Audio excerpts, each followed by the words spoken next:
मंत्री जल शक्ति तथा बाढ़ नियंत्रण मंत्री श्री स्वतंत्र देव सिंह जी से कि रिमोट दबाकर इस लोगों का अनावरण करें।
मानवता की अमूल्य सांस्कृतिक विरासत महाकुंभ 2025 को स्वच्छ, सुरक्षित और सुगम बनाने के लिए संकल्पित है डबल इंजन की सरकार। विश्व के सबसे बड़े सांस्कृतिक महोत्सव में श्रद्धालुओं और पर्यटकों के सुगम आवागमन के लिए बनाई गई है सार्वजनिक परिवहन की त्रिस्तरीय व्यवस्था।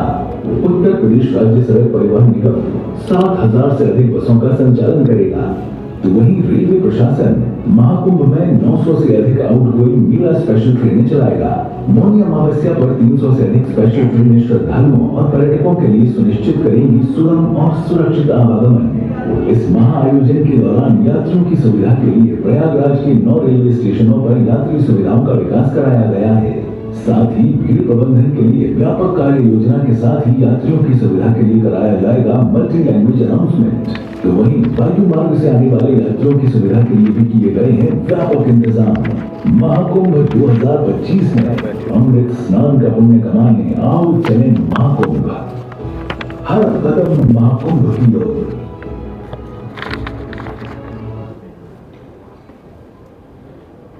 तो आप सभी ने देखा कि क्या क्या व्यवस्थाएं यहाँ पर होंगी। साथ ही साथ अब इस कार्यक्रम को आगे बढ़ाने के लिए, इस कार्यक्रम को आगे संबोधन करने के लिए मैं निवेदन करना चाहूंगी उद्यान, कृषि विपणन, कृषि विदेश व्यापार तथा कृषि निर्यात राज्य मंत्री स्वतंत्र प्रभार माननीय श्री दिनेश प्रताप जी से। सर, आप बाकी आगे का संबोधन। भारत की हृदय स्थली मध्य प्रदेश की राजधानी भोपाल में आयोजित इस कार्यक्रम में मैं उद्यान मंत्री, कृषि विपणन, कृषि विदेश व्यापार विभाग और हमारे जिनके नेतृत्व में आज इस कार्यक्रम में उपस्थित हूँ, उत्तर प्रदेश के वरिष्ठतम नेता, सरकार और संगठन दोनों को चलाने में जिनका पर्याप्त अनुभव है, उत्तर प्रदेश भारतीय जनता पार्टी के पूर्व प्रदेश अध्यक्ष और कई बार सरकार में कैबिनेट मंत्री के रूप में अपनी सेवाएं दे चुके आदरणीय स्वतंत्र देव सिंह जी, मैं अपनी ओर से अपने वरिष्ठ मंत्री आदरणीय स्वतंत्र देव जी की ओर से, उत्तर प्रदेश के यशस्वी मुख्यमंत्री जी की ओर से, मध्य प्रदेश राज्य के सभी पत्रकार साथियों, मीडिया के बंधुओं, छायाकार बंधुओं, आप सबका इस कार्यक्रम में अभिनंदन करता हूं, स्वागत करता हूं और उम्मीद करता हूं कि उत्तर प्रदेश सरकार के माननीय मुख्यमंत्री जी ने जो आपसे अपेक्षा की है, आपके माध्यम से मध्य प्रदेश राज्य के हर उस व्यक्ति को इस महाकुंभ 2025 में हम जो भी भारतीय संस्कार, संस्कृति, सनातन धर्म में आस्था रखने वाले लोग हैं, उनको आदर सहित आमंत्रित करते हैं। हमारी सरकार उनके स्वागत, सेवा, सम्मान के लिए हर संभव प्रयास करेगी। मैं अपने मीडिया के साथियों जो मध्य प्रदेश में हैं, उनको भी आदर सहित आमंत्रित करता हूं और आपके माध्यम से मध्य प्रदेश के जन जन को आमंत्रित करता हूं। इस कार्यक्रम में हम सब ने महाराजाधिराज भगवान भोलेनाथ महाकालेश्वर को सर्वप्रथम आमंत्रित किया और उत्तर प्रदेश सरकार को आशीर्वाद दें, महाकुंभ में आए विराजें, ऐसी अपेक्षा भगवान भोलेनाथ से की। तदुपरांत माननीय मुख्यमंत्री और वर्तमान में भारत सरकार में कृषि मंत्री आदरणीय शिवराज सिंह चौहान, इन सबको हम लोग आमंत्रित कर चुके हैं। इसके बाद महामहिम श्री राज्यपाल, मध्य प्रदेश के यशस्वी मुख्यमंत्री जी, इन सबको आमंत्रित करने का हमारा कार्यक्रम है। नेता प्रतिपक्ष को भी हम लोगों ने आमंत्रित किया है। जैसा हमारे देश के आदरणीय प्रधानमंत्री जी का कहना है, सबका साथ सबका विकास, तो इस मध्य प्रदेश में हर उस व्यक्ति को हम लोग आमंत्रित करने आए हैं। अपने उत्तर प्रदेश के यशस्वी मुख्यमंत्री जी की ओर से जो भी भारतीय संस्कार, संस्कृति और सनातन धर्म में आस्था रखते हैं, उनको हम आमंत्रित करते हैं। बाकी कुंभ के संबंध में हमारे वरिष्ठ मंत्री आदरणीय स्वतंत्र देव जी से मैं आग्रह करूंगा कि मीडिया के बंधुओं को अपनी बात और कुंभ के संबंध में जरूर रखें। आदरणीय स्वतंत्र देव जी। आप सभी मीडिया के मित्रों को मैं प्रणाम करता हूं, आप सभी का अभिवादन करता हूं। आदरणीय नरेंद्र मोदी सरकार, उत्तर प्रदेश की आदरणीय योगी सरकार महाकुंभ 2025 को भारतीय संस्कृति और एकता का वैश्विक प्रतीक बनाने के लिए पूरी तरह प्रतिबद्ध है। उसी कड़ी में आप सभी के समक्ष यहाँ हिंदुस्तान के दिल मध्य प्रदेश आया हूँ। माननीय प्रधानमंत्री मोदी जी के अमूल्य मार्गदर्शन एवं माननीय योगी आदित्यनाथ जी के कुशल नेतृत्व में हमारी सरकार महाकुंभ में अंतर्राष्ट्रीय सहभागिता, अत्याधुनिक सुविधाओं के साथ इसे ऐतिहासिक बनाने की दिशा में अहम कदम उठा रही है। महाकुंभ भारत की सांस्कृतिक, आध्यात्मिक चेतना का स्पंदन है। एक भारत श्रेष्ठ भारत, समावेशी भारत की दिव्य जीवंत झांकी है। आप में बहुत ऐसे लोग होंगे जो प्रयागराज कुंभ 2019 का दिव्य एवं भव्य अनुभव होगा। भारतीय संस्कृति गौरव के रूप में जिसकी अविस्मरणीय छवि विश्व पटल पर अंकित हुई थी। यही नहीं, मेले के कुशल प्रबंधन को पूरी दुनिया ने सराहा है। मैं और सरकार पूरी गारंटी देता है कि इस बार आयोजित हो रहा महाकुंभ पिछले कुंभ से भी अधिक दिव्य एवं भव्य होगा। प्रयागराज महाकुंभ 2025 में 45 करोड़ साधु संत, यात्रियों, कल्पवासियों एवं पर्यटकों के आने की संभावना है। इसके दृष्टिगत उत्तर प्रदेश ने समयबद्ध ढंग से समुचित प्रबंधन कर दिया है। 13 जनवरी से 26 फरवरी 2025 तक पावन संगम तट पर प्रयागराज में महाकुंभ का आयोजन हो रहा है। यूनेस्को द्वारा विश्व मानवता की अमूर्त सांस्कृतिक धरोहर महाकुंभ 12 वर्ष के अंतर्गत अंतराल पर एक बार फिर प्रयाग की पुण्य धरा पर आयोजित हो रहा है।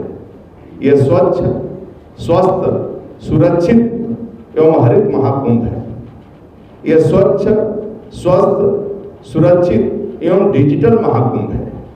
मेले के पर्यावरण के अनुकूल बनाने के लिए सिंगल यूज प्लास्टिक मुक्त महाकुंभ का संकल्प लिया गया है। इस अभियान के तहत मेला क्षेत्र में विभिन्न दोना विक्रेता, पत्तल विक्रेताओं की दुकान आवंटन, 400 स्कूली स्कूल के प्रधानाचार्य के साथ स्वच्छता में बैठक और लगभग 4 लाख बच्चों प्रयागराज के नागरिकों और स्वच्छ महाकुंभ की पहल को पहुंचाया जा रहा है। साथ ही हर घर घर दस्तक अभियान के अंतर्गत सिंगल यूज प्लास्टिक मुक्त संदेश घर घर दिया जा रहा है। इसी प्रकार महाकुंभ 2025 की हरियाली से भरा बनाने के लिए क्लीन के साथ साथ ग्रीन महाकुंभ पर विशेष ध्यान दिया जा रहा है। पूरे प्रयागराज में 3 लाख पौधे का रोपण भी किया गया है। मेले के खत्म होने के बाद पौधों का संरक्षण स्वयं उत्तर प्रदेश सरकार के देखरेख में होगा। तीर्थयात्रियों, साधु संतों, पर्यटकों के स्वास्थ्य की देखभाल के लिए इसे स्वस्थ महाकुंभ के दृष्टिकोण से भी तैयार किया जा रहा है। विशेषज्ञ चिकित्सकों की बड़े पैमाने पर तैनाती किया गया है। हमारे यहाँ मेला स्तर पर स्थित परेड ग्राउंड में 100 बेड का अस्पताल बनाया गया है और 20 बेड 2 और 8 बेड के अस्पताल भी तैयार किए गए हैं। मेला क्षेत्र और निकटतम स्थान अरैल में 10-10 बेड के 2 ICU आर्मी हॉस्पिटल की ओर से बनाए गए हैं। इन अस्पतालों में 24 घंटे डॉक्टरों की तैनाती होगी। इसके दृष्टिगत 291 MBBS स्पेशलिस्ट और 90 आयुर्वेदिक और यूनानी विशेषज्ञ और 182 स्टाफ नर्स की व्यवस्था है। यही नहीं, अस्पतालों में पुरुष, महिला और बच्चा वार्ड अलग अलग तैयार किए गए हैं। डिलीवरी रूम, इमरजेंसी वार्ड और डॉक्टर्स रूम भी रहेंगे। हमारे डिजिटल भारत में महाकुंभ का भी अनुभव भी सभी श्रद्धालु करेंगे। उत्तर प्रदेश सरकार दिव्य, भव्य एवं डिजिटल महाकुंभ के लिए प्रतिबद्ध है। महाकुंभ की वेबसाइट, ऐप 11 भाषाओं में AI चैटबॉट लोगों एवं वाहनों के लिए QR आधारित पास, डिजिटल खोया पाया केंद्र, स्वच्छता एवं टेंटों की ICT निगरानी, भूमि और सुविधा आवंटन के लिए सॉफ्टवेयर, बहुभाषी डिजिटल साइनेज, BMT, स्वचालित राशन आपूर्ति प्रणाली, ड्रोन आधारित निगरानी, आपदा प्रबंधन और 530 परियोजना की निगरानी की live software, inventory tracking system और सभी स्तरों का गूगल मैप भी एकीकरण किया गया है। पर्यटकों को वहां पार्किंग की समस्या से न जूझना पड़े, इसके लिए स्मार्ट पार्किंग की व्यवस्था की गई है। इसके दृष्टिगत 101 स्मार्ट पार्किंग क्षेत्र बनाए गए हैं, जिसमें प्रतिदिन 5 लाख वाहन पार्क किए जा सकेंगे। लगभग 1867 हेक्टेयर क्षेत्रफल में फैला पार्किंग स्थल 2019 के 1103 हेक्टेयर के सापेक्ष 763 हेक्टेयर बड़ा है। इन पार्किंग स्थल की निगरानी इंटीग्रेटेड कंट्रोल कमांड सेंटर के माध्यम से किया जाएगा। शुद्ध पेयजल, integrated control command centre, river front और 44 घाटों पर पुष्प वर्षा की व्यवस्था की गई है। मित्रों, इसी तरह महाकुंभ नगरी में 35 पुराने 9 नए पक्के घाट बनाए गए हैं, जो श्रद्धालुओं के स्नान में काफी सहायक साबित होंगे। 12 किलोमीटर क्षेत्र में फैले सभी 44 घाटों में हेलीकॉप्टर से पुष्पों की वर्षा की जाएगी। मैं आपको ये बताना चाहूँगा कि मुंबई के मरीन ड्राइव की तर्ज पर गंगा किनारे लगभग 15.25 किलोमीटर क्षेत्र में संगम से नागवासुकी मंदिर तक, सूरदास से छतनाग तक और करजन ब्रिज के समीप महावीरपुरी तक रिवर फ्रंट का निर्माण किया गया है। इसके अलावा इंटीग्रेटेड कंट्रोल कमांड सेंटर को अपग्रेड किया गया है। इससे भीड़ प्रबंधन में सहायता मिलेगी और CCTV कैमरों को देखने के लिए 52 सीटर 4 निगरानी सेंटर स्थापित किए गए हैं। तकनीकी के माध्यम से महाकुंभ में आने वाले श्रद्धालुओं को हेड काउंटिंग यानी कि संख्या का रिकॉर्ड रखने की व्यवस्था की गई है। प्रयागराज महाकुंभ 2025 में लगभग 45 करोड़ श्रद्धालुओं की आने की संभावना है, जो एक बड़ा कीर्तिमान होगा। इन तकनीकी विधियों से हर व्यक्ति की गिनती की जाएगी।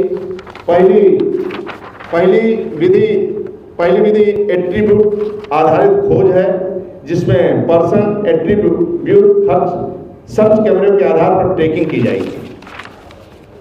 दूसरी विधि RFID रिस्ट बैंड है।